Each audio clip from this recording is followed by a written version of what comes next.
बात अगर किसी महिला की हो तो राजनीति चुप हो जाती है। बात अगर मासिक धर्म की हो तो पूरा समाज आंखें फेर लेता है। लेकिन अब नहीं, अब एक नेता खुलकर बोल रहा है और वो नेता है राहुल गांधी। बिहार की सड़कों से उठी एक तस्वीर और सत्ता की दीवारें हिल गई। राहुल गांधी ने नहीं पूछा कि ये विषय शर्म का है या नहीं। उन्होंने सिर्फ एक बात पूछी, कब तक हमारी बहनें कपड़े से काम चलाती रहेंगी। 5 लाख सैनिटरी पैड्स राहुल गांधी की फोटो के साथ। लेकिन अब सवाल ये है कि भाजपा को क्यों हुई परेशानी। अब बीजेपी नेताओं को ना महिला की सेहत दिख रही है, ना इज्जत की बात, सिर्फ दिख रही है सियासत। नमस्कार, आप देख रहे हैं द हिंदी टॉप और मैं हूं आपके साथ स्नेहा श्रीवास्तव। बिहार विधानसभा का चुनाव जैसे जैसे करीब आ रहा है, सियासी गलियारों में हलचल तेज हो चुकी है और ऐसे में कांग्रेस ने अपना दांव चल दिया है। आपको बता दें, बिहार कांग्रेस ने प्रियदर्शनी उड़ान योजना के तहत गांव-गांव, घर-घर सैनिटरी पैड बांटने की योजना शुरू की।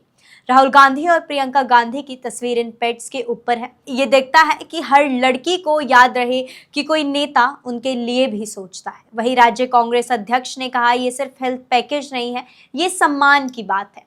वहीं महिला कांग्रेस की राष्ट्रीय प्रवक्ता अलका लांबा ने भाजपा पर निशाना साधते हुए कहा कि जब गैस सिलेंडर या राशन देते हैं तो प्रधानमंत्री की तस्वीर होती है, लेकिन जब हम पैड दे रहे हैं तो राहुल गांधी की तस्वीर क्यों गलत है। इस योजना का मकसद सिर्फ वोट नहीं, संवाद है। मासिक धर्म पर, महिला अधिकारों पर और सबसे जरूरी सम्मान पर। लेकिन एनडीए नेताओं की बौखलाहट इस कदर थी कि उन्होंने इसे महिलाओं का अपमान कह डाला। भाजपा प्रवक्ता कुंतल कृष्ण ने इसे गंदी राजनीति कहा और जेडीयू के नीरज कुमार ने कहा कि राहुल गांधी की फोटो अशोभनीय है। सवाल ये है, क्या बीजेपी ये कहना चाहती है कि सैनिटरी पैड्स देना अशोभनीय है?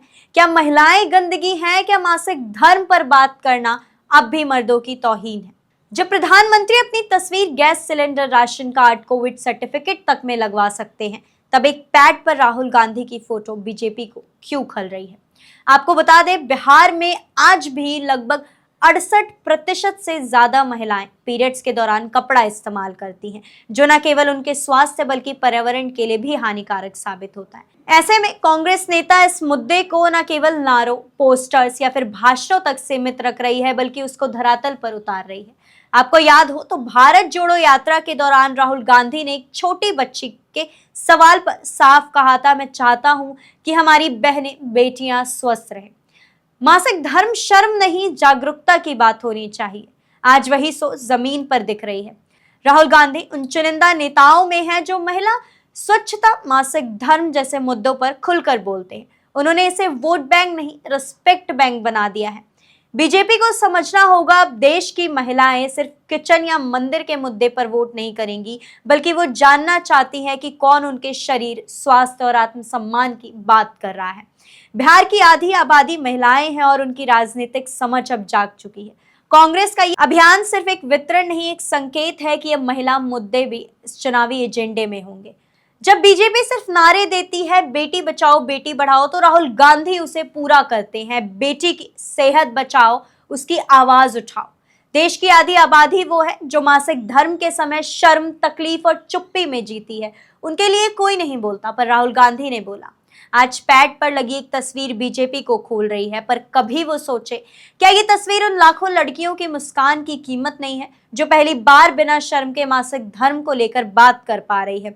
इस खबर पर आपकी क्या है राय, हमें कमेंट सेक्शन में जरूर बताएं। ऐसी और जानकारी के लिए आप हमारे चैनल द हिंदी टॉप को सब्सक्राइब कर ले, साथ ही बेल आइकन दबाना मत भूलें। इसके अलावा आप हमें एक्स, फेसबुक और इंस्टाग्राम पर भी फॉलो करें।